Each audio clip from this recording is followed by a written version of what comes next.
চট্টগ্রামের সীতাকুণ্ডে SN corporation ship breaking ইয়ার্ডের বিস্ফোরণের ঘটনায় গুরুতর আহত 12 শ্রমিকদের মধ্যে 2 জন মৃত্যুবরণ করেছেন। সোমবার সকালে তথ্য নিশ্চিত করেন হাসপাতাল কর্তৃপক্ষ। আহত 12 জনের মধ্যে 6 জন গুরুতর আহত অবস্থায় এখনও ঢাকা মেডিকেল কলেজ হাসপাতালে বার্ন ইউনিটের সিসিইউতে চিকিৎসাধীন আছে। সোমবার সকালে এই ঘটনা তদন্তে গঠিত তদন্ত কমিটি ঘটনাস্থল পরিদর্শন করেন শিল্প মন্ত্রণালয়ের অতিরিক্ত সচিব ডক্টর শাহ মোহাম্মদ হেলাল উদ্দিন।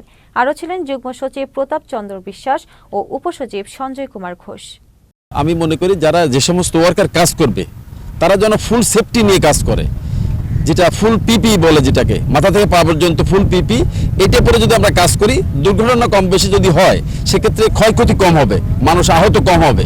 আমরা তদন্ত কমিটির কার্যক্রম হিসেবে আমরা যে বিষয়গুলো দেখেছি, আমরা সরকারের নির্ধারিত আইন রুলস এবং পরিবেশের যে আইন কানুন আছে তার আঙ্গিকে আমরা এগুলো দেখব। এখানে স্টেক হোল্ডারদের বক্তব্য অনুযায়ী কিছু গ্যাপস আমাদের চোখে পড়েছে, সেটা আমাদের রিপোর্টে উল্লেখ করব এবং সেই রিপোর্ট করতে গিয়ে আমরা দুইটা বিষয় মাথায় রাখবো। একটা হচ্ছে আপনার মানুষের নিরাপত্তা, যারা এখানে কাজ করেন, প্লাস পরিবেশ।